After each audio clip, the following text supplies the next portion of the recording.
Hello friends, welcome to my TET class. Friends, आज हम देखेंगे हिंदी और हिंदी में देखने वाले हैं अलंकार। आज हम अलंकार कंप्लीट कर लेते हैं तो हमारी एक वीडियो और बचेगी जिसमें हम राइटर्स को देखेंगे। और ये बता दूं कि 2018 में आपने जो पढ़ा है सिलेबस के अकॉर्डिंग सेम टू सेम वही चीज़ें आपको 2019 के लिए भी पढ़ना है। तो यानी कि अभी तक आपने जो पढ़ा, जो पढ़ रहे हैं और आगे भी जो पढ़ेंगे वो सब आपका एकदम परफेक्ट चल रहा है। अंतर केवल इतना है कि इस बार पैडागोजी से रिलेटेड क्वेश्चन आपके 30% आ सकते हैं, तो इसलिए पैडागोजी वाले पोर्शन पर भी आपको ध्यान देना होगा। तो इससे रिलेटेड एक वीडियो मैं आपको अगली में दूंगी जिसमें आपको इस बारे में पूरी जानकारी दूंगी। फिलहाल हम हिंदी पढ़ रहे हैं अलंकार, तो अलंकार पे आ जाते हैं। अलंकार, अलंकार क्या है? अलंकार की परिभाषा देख लेते हैं। काव्यों की सुंदरता बढ़ाने वाले यंत्रों को ही, यानी कि वो शब्द जिनका हम प्रयोग करते हैं काव्यों में ही अलंकार कहते हैं। जिस प्रकार मनुष्य अपनी सुंदरता को बढ़ाने के लिए विभिन्न आभूषणों का प्रयोग करते हैं, उसी तरह काव्यों की सुंदरता बढ़ाने के लिए अलंकारों का उपयोग किया जाता है। आप किसी सुनार की दुकान पे गए होंगे तो वहाँ पे लिखा होता है अलंकार। अलंकार, अलंकार मीन्स होता है गहना। तो यहाँ जो हम वो सुनार की दुकान होती है वहाँ आपको गहने मिलते हैं, तो वो किसकी सुंदरता बढ़ाते हैं? मनुष्य की सुंदरता बढ़ाते हैं। लेकिन अगर हम भाषा सब्जेक्ट के अंदर चले यार, वहाँ पे हम पढ़ें अलंकार जो कि हम अभी देख रहे हैं, तो वो किसकी सुंदरता बढ़ाएंगे? ये अलंकार आपके काव्य की सुंदरता को बढ़ाएंगे, इसलिए इन्हें भी कहा जाता है अलंकार। यहाँ पे नीचे देखिए दिया है अलम अर्थात भूषण या आभूषण भी जिसे कह सकते हैं। कर अर्थात सुसज्जित करने वाला, यानी कि वो आभूषण जो सबको सुसज्जित करता है। तो यहाँ पे अलंकार का ये मूल अर्थ निकला। आगे देखिए, अतः काव्यों को शब्दों व दूसरे तत्वों की मदद से सुसज्जित करने वाला ही अलंकार कहलाता है। यानी कि वो शब्द जो काव्यों में अनुभूति बढ़ा दे वो आपके अलंकार कहलाते हैं।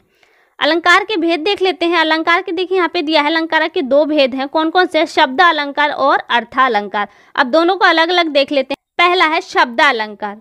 जो अलंकार शब्दों के माध्यम से काव्यों को सुंदरता प्रदान करते हैं या अलंकृत करते हैं, वे शब्द अलंकार कहलाते हैं। यानी किसी काव्य में कोई विशेष शब्द रखने पर जो काव्य सौंदर्य उभरता है, अगर हम उसी शब्द के स्थान पर उसका पर्यायवाची शब्द प्रयोग करें तो वो सौंदर्यता उसमें से लुप्त हो जाती है, और यही कारण है कि यहाँ पे उसे शब्द अलंकार कहा जाता है। अब शब्द अलंकार के भेद कौन से हैं इन्हें देख लेते हैं। शब्द अलंकार के यहाँ पे हमने 4 भेद लिए हैं। ज़्यादातर आप पढ़ेंगे तो आपको 3 भेद मिलेंगे। कौन कौन से हैं? अनुप्रास अलंकार, यमक, श्लेष। आपको वक्रोक्ति अलंकार ये बहुत कम मिलेगा, बट मैंने यहाँ पे ले लिया है। अब हम सबको अलग अलग देख लेते हैं। अनुप्रास अलंकार, अनुप्रास अलंकार क्या है? देखिए, जब किसी काव्य को सुंदर बनाने के लिए किसी वर्ण की बार बार आवृत्ति हो, वह अनुप्रास अलंकार कहलाता है। यानी कि जहाँ पे एक वर्ण की जैसे हमने क ले लिया तो क वर्ण की क्या है, उस पूरी लाइन में बार बार आवृत्ति होगी, तो ये आवृत्ति किस में कहलाती है? आपके अनुप्रास अलंकार में। एग्जाम्पल में देखिए दिया है चारु चंद्र की चंचल किरणें। तो यहाँ पे च च च देख रहे हैं ना, बार बार इसकी आवृत्ति हो रही है, तो ये किस में चला जाएगा? अनुप्रास अलंकार। प्रश्न होता है कि अब यहाँ पे प्रश्न आएगा कैसे? प्रश्न आपको जैसे ये लाइन देख रहे हैं ना, चारु चंद्र की चंचल किरणें, यही दिया रहेगा और आपसे ऑप्शन में देंगे कि ये कौन सा अलंकार है, अनुप्रास है, यमक है, श्लेष है या वक्रोक्ति। तो वहां से आपको ये छांटना होगा कि चारु चंद्र की चंचल किरणें अनुप्रास अलंकार है। आगे देखिए, यमक अलंकार। यमक अलंकार में किसी काव्य का सौंदर्य बढ़ाने के लिए, यानी किसी काव्य सौंदर्य को बढ़ाने के लिए एक शब्द ही बार बार आवृत्त हो, यानी कि कोई एक शब्द। हमने अनुप्रास में क्या देखा? वहाँ पे एक वर्ण की आवृत्ति हो रही है, और यहाँ पे क्या है रहा है कि एक शब्द की आवृत्ति होगी बार बार, और 2 बार प्रयोग किए गए शब्द का अर्थ भिन्न भिन्न होगा, और वो जितनी बार शब्द प्रयोग में लाया जाएगा उसका उतना ही अर्थ अलग अलग निकलेगा। यानी कि यहाँ पे देखिए काली घटा का घमंड घटा एग्जाम्पल में, तो घटा शब्द यहाँ पे देख रहे हैं ना, और यहाँ पे घटा शब्द 2 बार तो आया है लेकिन दोनों का अर्थ अलग है। काली घटा तो यहाँ बादल से लिया गया है, जो घनघोर बादल हैं उनसे लिया गया है। वहीं पे घटा शब्द जोड़ घटा गुणा भाग वाले वर्ड से लिया गया है। तो दोनों देखने में एक जैसे हैं, दोनों एक ही वर्ड है लेकिन दोनों का अर्थ अलग अलग है। तो ऐसी कंडीशन में यहाँ पे कौन सा अलंकार होगा? यमक अलंकार। आगे देखते हैं श्लेष अलंकार। श्लेष अलंकार देखिए, श्लेष अलंकार में एक शब्द एक ही बार प्रयोग होता है, प्रसंग भेद में उनके अर्थ एक से अधिक हो वहाँ श्लेष अलंकार होता है। कहने का तात्पर्य कि यमक अलंकार में एक ही वर्ड 2 बार आ रहा था, लेकिन श्लेष अलंकार में एक वर्ड एक ही बार आएगा, लेकिन उसका वाक्य में बार बार जब प्रयोग होगा तो उसके अर्थ अलग अलग निकल कर आएंगे। जैसे रहीमन पानी राखिए बिन पानी सब सुन, पानी गए न उबरे मोती मानुष चून। तो यहाँ पे देख रहे हैं जो पानी शब्द है ये 3 अर्थ दे रहा है। कौन सा? एक है आपका कांति, एक है आत्मसम्मान और एक है जल। अतः श्लेष अलंकार है क्योंकि यहाँ पे पानी शब्द एक ही बार प्रयुक्त है और उसके 3 अर्थ आपको यहाँ पे दिखाए जा रहे हैं। अगला देखिए वक्रोक्ति अलंकार। वक्रोक्ति में क्या है? जहाँ बात किसी एक आशय से की जाए, सुनने वाला उससे भिन्न अर्थ लगा ले, वहाँ वक्रोक्ति अलंकार होता है। खास तौर से ऐसे व्यंग्यात्मक स्थिति में बनता है।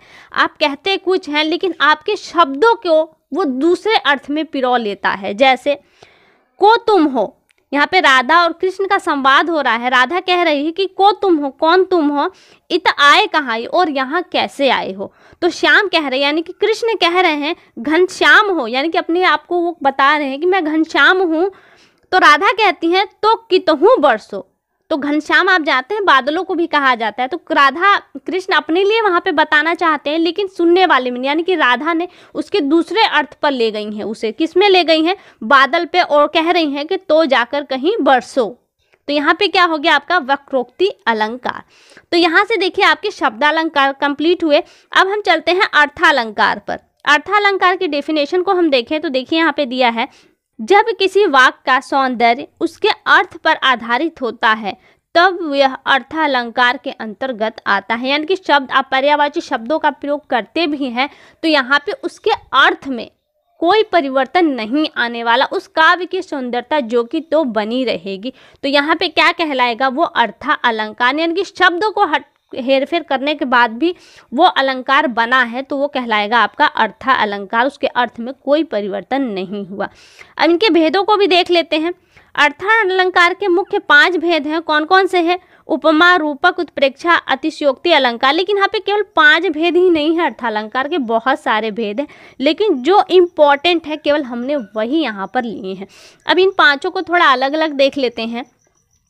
पहला है उपमा अलंकार। उपमा अलंकार क्या है? देखिए, उप का अर्थ है समीप। हम किसी से ना उपगंगम, यानी कि गंगा के पास, तो वही उप शब्द का क्या अर्थ है? पास या समीप। पा का अर्थ है तोलना या देखना।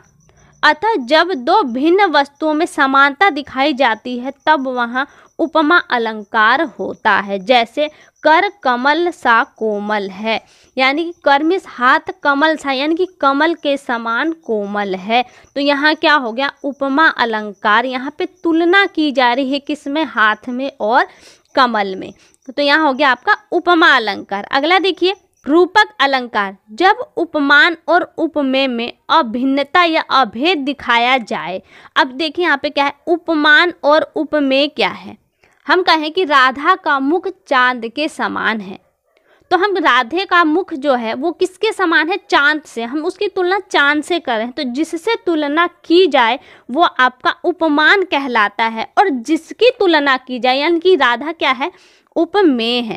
कह रहा है कि मैं अभिन्नता, भिन्नता, भिन्न में होता है अलग अलग, और शब्द लग गया तो अभिन्नता, यानी कि कोई भिन्नता न दिखाई दे, या अभेद या कि उनमें कोई भेद न दिखाई दे, और शब्द लग गया अभेद न दिखाई दे, दिखाया जाए, तब यह रूपक अलंकार कहलाता है। जैसे मैया मैं तो चंद्र खिलौना ले हो, यानी कि अब देखिए जो बालक है वो कह रहा है कि मुझे चांद सा खिलौना नहीं चाहिए, क्योंकि सा से किस में लगेगा? आपके उपमा अलंकार में लगेगा। यहाँ पे कह रहा है कि चंद्रमा ही उसे खिलौना चाहिए, यानी कि वही चीज ही उसे चाहिए।